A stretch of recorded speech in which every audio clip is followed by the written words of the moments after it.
With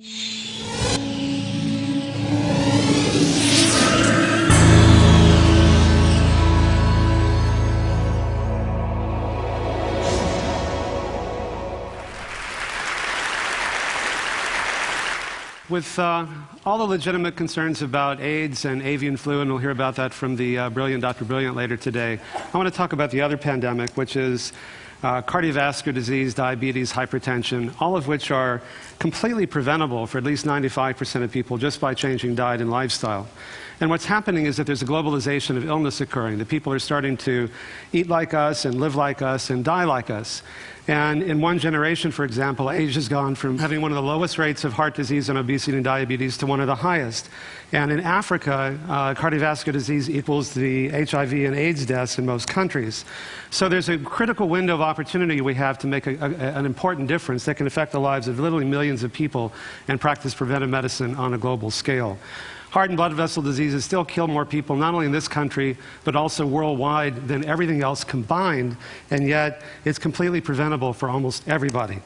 It's not only preventable, it's actually reversible. And for the last almost 29 years, we've been able to show that by simply changing diet and lifestyle, using these very high-tech, expensive, state-of-the-art measures to prove how powerful these very simple and low-tech and low-cost interventions can be, like quantitative arteriography before and after a year and cardiac PET scans. We showed a few months ago, we published the first study showing that you can actually stop or reverse the progression of prostate cancer by making changes in diet and lifestyle. And 70% regression in the tumor growth or inhibition of the tumor growth compared to only 9% in the control group. And in the MRI and the MR spectroscopy here, the prostate tumor activity is shown in red. You can see it diminishing after a year. Now, there is an epidemic of obesity, 2/3 of adults and 15% of kids. What's really concerning to me is that diabetes has increased 70% in the past 10 years, and this may be the first generation in which our kids live a shorter lifespan than we do. That's pitiful, and it's preventable.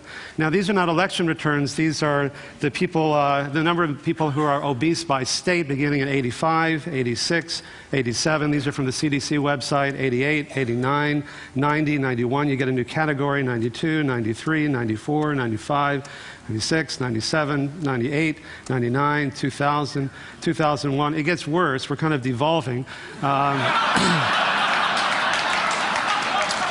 Now, what can we do about this? Well, you know, the diet that we found that can reverse heart disease and cancer is an Asian diet, but the people in Asia are starting to eat like we are, which is why they're starting to get sick like we are.